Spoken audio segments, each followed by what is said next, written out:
Hai, Assalamualaikum warahmatullahi wabarakatuh. Jumpa lagi bersama saya, Intan Awit Saparti.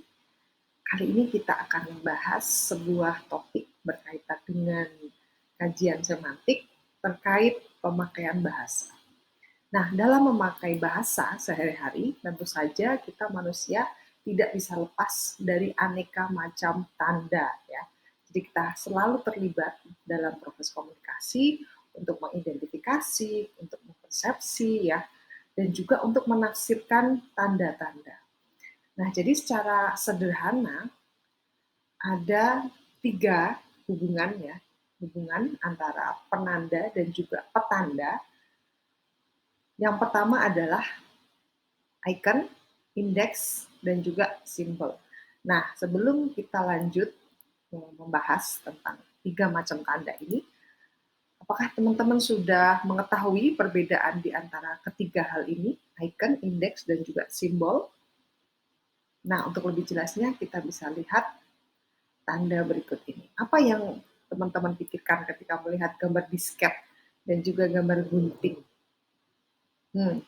Ketika kita mengetik ya di Word atau dokumen, kita melihat tanda disket. Kita sudah terbiasa, kemudian diasosiasikan bahwasanya disket ini fungsinya adalah untuk menyimpan. Kemudian gunting ini adalah tanda bagi kita untuk menghilangkan atau memotong bagian-bagian yang tidak diperlukan. Jadi tanda ini kita sebut dengan icon, ya. Jadi tanda yang mirip dengan yang ditandai. Jadi disket untuk menyimpan, kemudian ini paste, ya, ada gunting, ada menyapu, ya, untuk menghilangkan, dan banyak sekali icon-icon di dalam Word, dokumen Word di sini untuk memudahkan kita.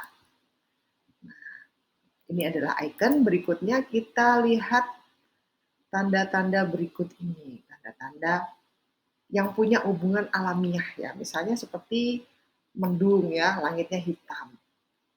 Apa tanda melambangkan apa?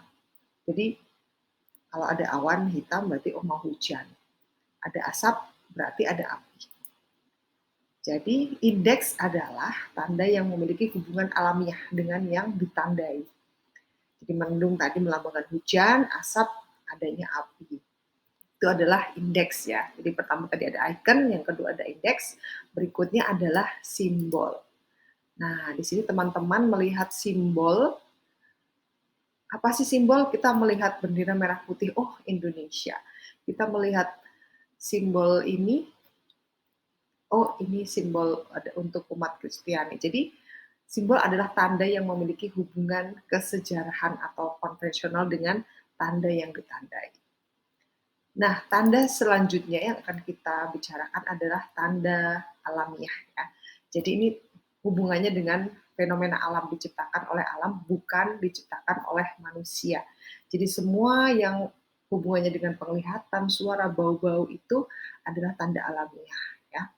Misalnya ada rumah, ada gua, ini banyak sarang laba-labanya. Oh, ini berarti tanda-tandanya tidak pernah ada manusia yang masuk, tidak pernah ada kehidupan.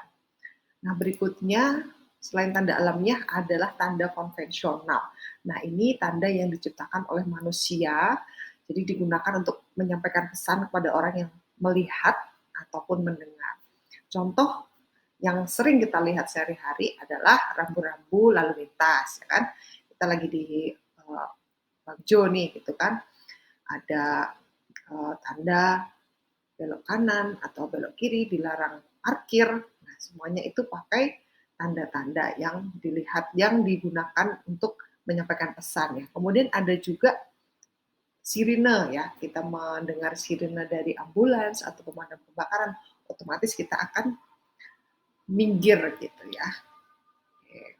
Berikutnya ada tanda linguistik. Jadi selain tanda konvensional, tanda alamiah, ada tanda linguistik. Ini dibentuk dari kata-kata yang mengandung makna, ya. Ketika digabungkan berdasarkan kaidah itu membentuk satuan-satuan yang lebih kompleks ketika kita ingin menyampaikan informasi dalam berkomunikasi. Contoh, ada dua ujaran berikut ini, ya. Yang pertama, apakah ada sabun? Yang B menjawab, nggak ada. Mau nyuci ya? beli sana. Kita lihat ujaran yang kedua. Apakah ada sabun? Ada, harganya 5.000. Atau tidak ada, habis. Apakah perbedaan dari dua ujaran ini? Yang pertama, si A ini bertanya, ya konteksnya adalah bertanya apakah ada sabun. Tapi yang kalimat 1A ini dia ingin membeli, ya kan? Dia ingin membeli sabun. Jadi respon dari B ini bisa beda. Nah, ini ada konteksnya ya, konteks. Jadi ada konteks sosial, ada konteks fisik ya. Jadi konteks fisik yang ini kalimat 1A bisa jadi ada di toko ya. Kalau yang 1A, satu ini mungkin tidak ada ya, tidak ada di toko, tidak terjadi uh, konteks fisik ya. Cuma bertanya aja, apakah ada sabun? Nggak ada. Nah, jadi banyak sekali ujaran-ujaran ya, lebih banyak dikaji dalam pragmatik ya. Misalnya, oh pagi sekali kamu datangnya, kan? Padahal orangnya sudah datang sangat siang. Ya. Jadi atau misalnya ketika diundang untuk pesta ulang tahun, ayo datang ke pesta ulang tahunku. Si B menjawab, adikku sakit. Itu tidak menjawab datang ya atau tidak. Nah, ya saya akan datang, tapi diberi kalimat adik saya sakit. Nah, itu kan implicitly ada tanda bahwa makna si B tidak bisa menghadiri pesta ulang tahun. Nah, itu adalah tanda-tanda linguistik yang mengandung makna-makna tertentu. Itu lebih dikaji di kajian pragmatik. Nah, berikutnya kita ada bahasa lisan dan juga bahasa tulis ya.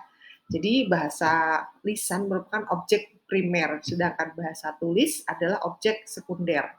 Kenapa bahasa lisan adalah objek primer?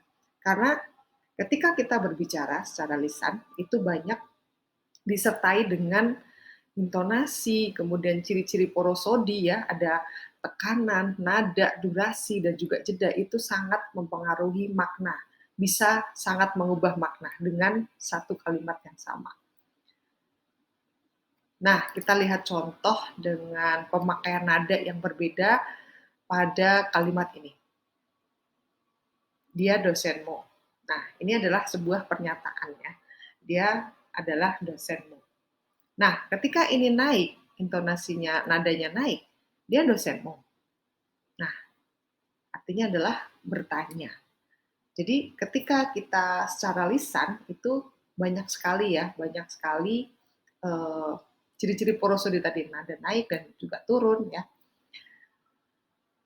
Nah, berikutnya selain tanda linguistik kita juga tanda verbal ya, kita juga memiliki tanda-tanda non-verbal. Nah, ini di setiap negara, setiap budaya pastinya akan berbeda. Tapi secara umum kita mengenal banyak hand gesture ya, misalnya seperti ini, bisa saja selamat tinggal atau bisa saja hey saya di sini sini. Tapi kalau di India kita kan yes gitu ya. Kita mengerti, kita menganggukkan kepala, tapi di India menggelengkan kepala. Bisa jadi kita lihat untuk tanda nonverbal ini, yes, artinya oke. Tangan seperti ini, kita langsung paham bahwasanya artinya adalah untuk stop. Nah, itu adalah tanda-tanda yang ada di kehidupan kita sehari-hari. Sekian dulu untuk pembahasan kali ini. Kita jumpa lagi minggu depan dengan topik yang berbeda. Assalamualaikum warahmatullahi wabarakatuh. Bye.